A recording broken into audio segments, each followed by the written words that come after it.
Chers auditeurs de Radio Home, je suis aujourd'hui en compagnie de Johan Boget, qui est animateur en yoga du son. J'ai pour ma part déjà eu l'occasion de connaître le yoga du son, de pratiquer ce type de yoga, et j'ai eu envie de vous faire découvrir cette pratique. Et Johan va nous en apprendre bien davantage aujourd'hui sur ce qu'est le yoga du son. Bonjour Johan. Bonjour Maïté, bonjour à tous.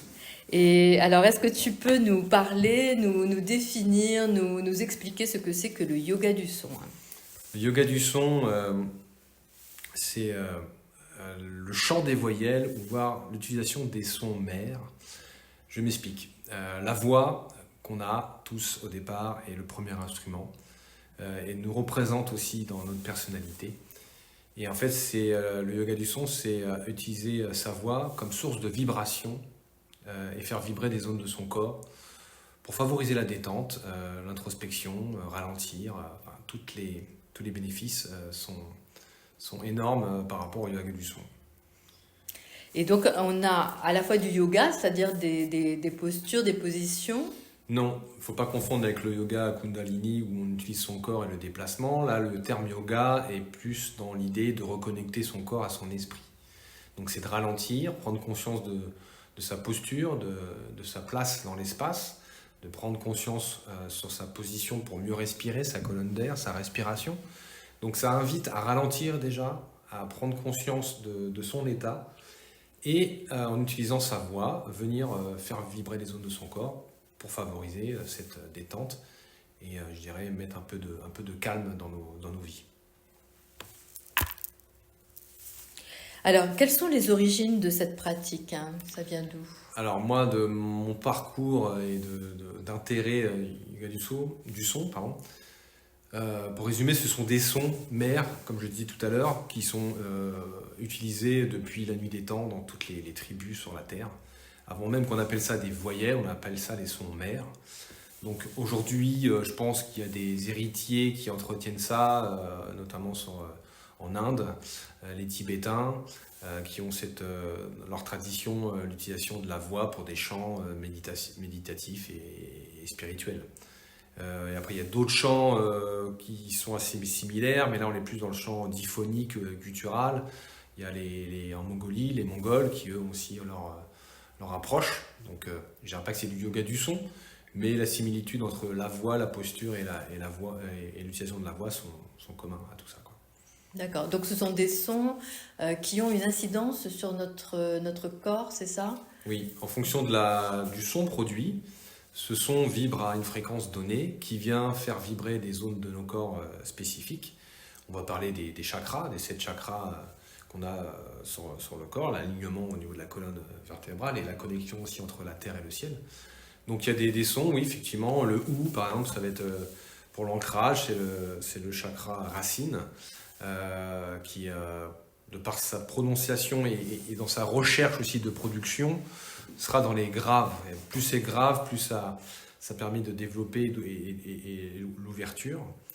Et une subtilité, enfin, pas une subtilité, mais une information, c'est que le son se déplace 10 fois plus vite dans l'eau que dans l'air. Et vous savez qu'on est tous constitués d'eau. Donc voilà l'accélérateur, notre voix est au service de la détente de notre corps dans certaines zones. Donc on peut considérer que ça va nous apporter des bienfaits, enfin, c'est une pratique qui va être bienfaisante au niveau de nos chakras, mais est-ce que ça agit aussi au niveau des organes? Enfin voilà, quelle est l'incidence en fait quand on fait régulièrement des séances de yoga du son? Moi, je le pratique, on va le dire tous les jours, même si c'est 1 minute, 3 minutes dans sa voiture. Je me surprends même à éteindre la radio. Alors moi qui suis fan de musique, je préfère faire du yoga du son. Ces 3 minutes-là que je m'accorde le matin, juste avant d'aller au travail, me permettent de me reconnecter à moi, de prendre un temps sur moi, sur ma météo, et de m'aligner et de me préparer quelque part au reste de la journée. Donc de là à dire que ça influence sur les organes, j'ai pas encore cette expérience-là, j'ai pas ce savoir-là. D'autres personnes sont beaucoup plus loin dans cette recherche-là, mais il faut savoir que la pratique du yoga du son, en fonction de l'intention que vous allez donner en pratiquant, c'est une forme d'énergie. Et l'énergie, aujourd'hui, on sait que peut aider à détendre, à réaccélérer des zones de son corps pour une tendinite. Ça me fait penser au diapason aussi, diapason thérapeutique. Ça rapproche, on parle de vibration et d'énergie. Voilà, donc les bienfaits, oui, c'est respiration, posture, détente. On crée une vibration donc avec sa voix. Oui. Et donc c'est cette vibration en fait qui va amener des choses. La vibration, les modulations, ça nous permet aussi de se réapproprier sa voix, d'avoir confiance en sa voix. Parce que la voix, pour moi, c'est quelque chose de subtil, d'intime, et des fois on n'ose pas parler vraiment avec sa vraie voix. Donc le yoga du son aussi est là aussi pour reconnecter dans la confiance et l'estime de soi et la liberté d'être et de parler, quoi. Et comment tu as fait connaissance avec justement cette pratique et pourquoi tu as choisi ensuite de faire des animations de yoga du son? Donc j'ai abordé dans ma formation d'art-thérapie dynamique, on a abordé un sujet, c'était le yoga du son et le Tao de la voix. Le yoga du son m'a interpellé et on l'a très peu abordé ou développé. Et lors d'un week-end thérapeute avec d'autres amis praticiens, il y a une personne, Sabrina Jacquet pour la nommer, le matin, en plus des autres programmes, nous proposait à jeun d'aller faire yoga du son. Moi j'ai dit ok, je suis là pour essayer. Et ça m'a, attrapé direct par cette facilité d'approche. On a tout sur nous, hein. On a la respiration, on a le souffle, on a la voix. C'était en groupe, donc le fait de le faire en groupe, ça m'a rassuré, d'oser. Et au fur et à mesure, je me suis intéressé, j'ai été chercher des livres, des références, notamment Denis Fargeot et Olivier Demout, qui ont créé des bouquins ou des accompagnements, justement par rapport à cette pratique-là du yoga du son. Et moi, j'ai vu aussi un renfort dans mes propositions d'accompagnement, dans mes ateliers ou même en individuel. Pour moi, c'est une belle proposition que de proposer ça aux gens, parce que du coup, les gens pratiquent, mais ils repartent avec quelque chose. Alors quand tu dis ça m'a attrapé, c'est-à-dire qu'il y a eu des sensations et ces sensations étaient d'une grande force. Oui, ça m'a permis de me reconnecter, déjà de calmer le mental. Ça a un peu éloigné tout ça, ces pensées-là qui nous accaparent. Ça m'a permis de me recentrer et après la pratique, je dirais qu'il a duré, alors c'était 20 minutes, hein, on a vu en revue très rapidement les 7 chakras, les 7 voyelles. Mais c'était comme si j'étais énergisé, comme si j'étais aligné, comme si je sentais mes pieds bien ancrés. Donc j'ai fait, mais c'est pas possible, c'est tellement facile d'accès qu'il ne faut pas que je passe à côté de ça. Je vois même comme si ça me nourrit dans mon quotidien, quoi. Est-ce que tu serais d'accord pour nous faire une petite démonstration, hein? Alors là, je suis un peu à froid. Normalement, il y a toute une approche où, avant même d'utiliser sa voix, on va murmurer avec la bouche fermée. Donc, je peux vous faire une évolution entre le murmure, le son M, vers le son OU, et après faire quelques modulations. Donc, c'est parti. Allez, allons-y.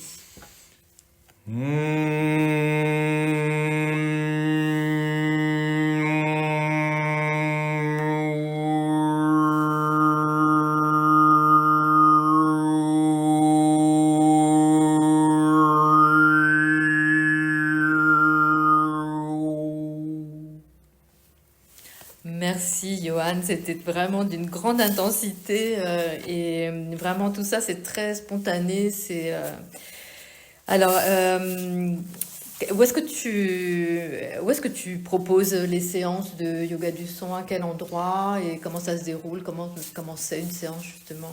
Donc depuis 1 an et demi, je propose un atelier par mois, le 3e samedi du mois, au centre Théia à Beaugency dans le 45. Donc il y a des habitués qui sont là, il y a des nouveaux qui arrivent. Je me suis réservé ce rendez-vous d'1 mois parce que pour moi c'est incontournable, ne serait-ce que pour moi. Et surtout de le proposer et de l'offrir aux gens, de créer cet espace-là. Donc c'est 1 fois par mois au centre Théia. D'accord. Et si des personnes sont intéressées et souhaitent que tu interviennes justement peut-être pour faire une démonstration, pour faire découvrir cette pratique, donc comment ils peuvent te contacter, hein? Alors aujourd'hui, vous pouvez me contacter sur mon Facebook avec mon prénom et mon nom, donc Yohan Bauget, YOHA2NBEAUGET. Et sur mon site internet qui est www.youartdynamique.fr. Vous trouverez toutes les informations, ma bio, les événements. Effectivement, l'atelier yoga du son peut être amené à être proposé en entreprise, dans les EHPAD, ce que j'ai déjà fait jusqu'à maintenant. Donc, c'est applicable à plein de sujets. Donc, D'accord. Est-ce que tu peux répéter oui. Voilà, ton site Donc ton mon site internet, oui, que c'est un peu ceux qui sont subtil. intéressés C'est puissent You trouver. Art Dynamique. Nous sommes tous acteurs de notre art. Et Donc You Art Dynamique. You Art, donc YOUARTDYNAMIC.fr. Voilà. Et puis également, donc tu es présent sur Facebook à ton nom, Yohan Bauget, c'est ça? C'est ça, exactement.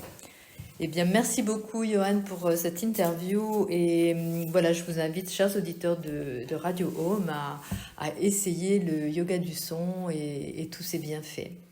À bientôt pour d'autres découvertes. Merci Maïté, au revoir. Au revoir. Merci.